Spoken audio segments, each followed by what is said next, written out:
Hey everyone, welcome back. Today, we're going to finally clear up one of the most common, most frustrating grammar mistakes in the English language. It's versus its. They look almost identical. They sound exactly the same. But that tiny little apostrophe completely changes the meaning.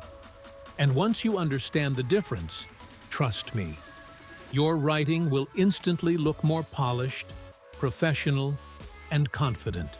So let's start with its, with an apostrophe.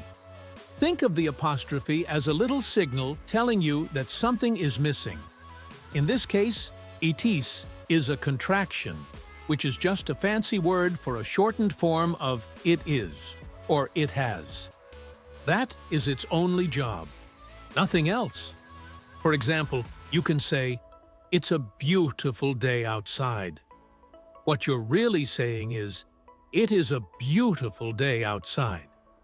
Or you could say, "It's been a while since we last spoke." That's short for, "It has been a while since we last spoke." See how simple that is? If you can replace it with "it is" or put "it has," and the sentence still makes sense, then you've used it correctly. It's just a shortcut. Now let's talk about the other one. Its, with no apostrophe. This little word is a possessive pronoun. It does the same job as words like his, her, or their. It shows that something belongs to it. It signals ownership. For instance, you could say, "The cat licked its paw." The paw belongs to the cat. Or, "The country is proud of its history." The history belongs to the country.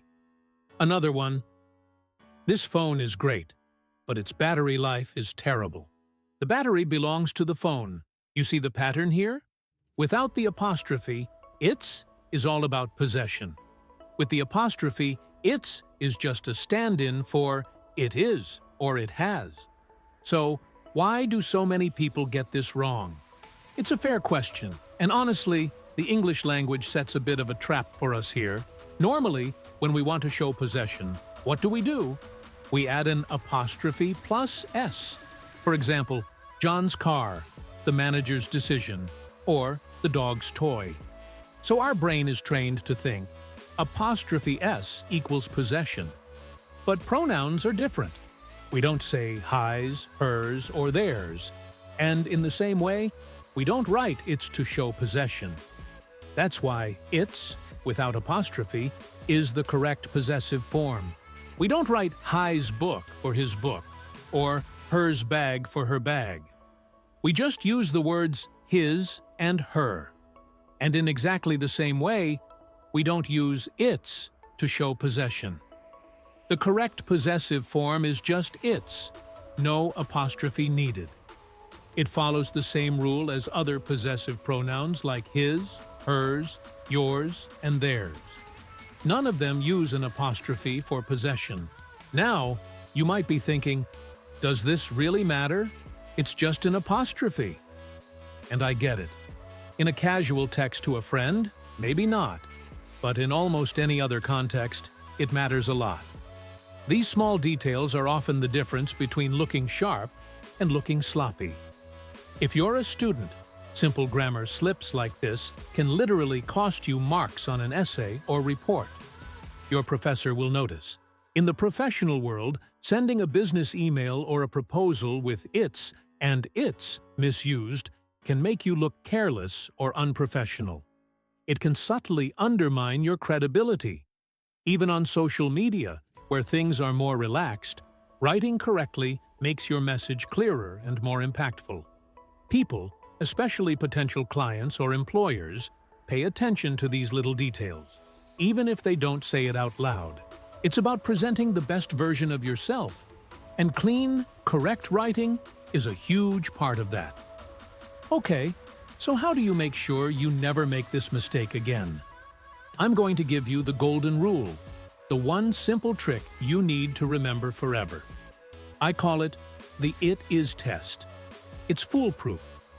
Whenever you're about to write its or its, stop and ask yourself, can I replace this word with "it is" or "it has"? If the answer is yes, and the sentence still makes perfect sense, then you absolutely need the apostrophe. It's. If the answer is no, and replacing it sounds like total gibberish, then you need the possessive form without the apostrophe, it's. That's it. Let's try it out. I'll give you a sentence and you can test it with me. First sentence. The company increased its profits this year.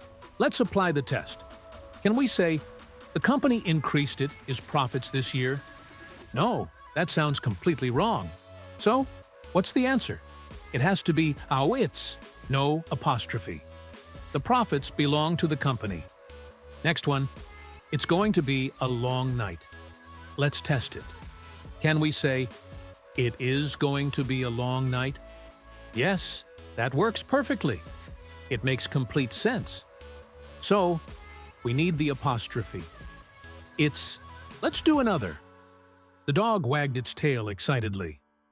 Can we say, the dog wagged his tail excitedly?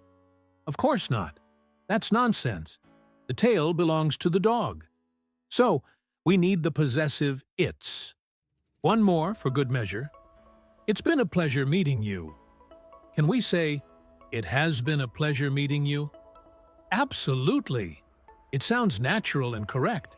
So we need the contraction. It's. See? Once you get into the habit of running this quick mental check, it becomes second nature.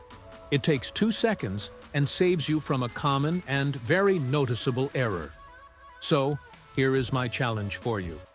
To really make this new knowledge stick, you have to practice it. So, right now, head down to the comments and write 2 sentences, one using it's with apostrophe correctly, and one using it's without apostrophe correctly. Don't be shy. Practice is the absolute best way to lock this into your brain for good. Just remember the golden rule. It's with an apostrophe is a contraction for it is or it has. It's without an apostrophe is for possession, showing something belongs to it. Stick with that, it is test, and you will never get confused by these 2 tricky words again. Thank you so much for hanging out with me today and taking a step to level up your grammar game. If you found this video helpful, and you finally feel confident about the difference between it's and its, do me a huge favor and hit that like button. It really helps the channel. And for more simple, practical tips to make you a better writer and a more confident communicator, make sure you subscribe and turn on those notifications so you don't miss the next video. Keep learning, keep writing, and I'll see you in the next one. Bye.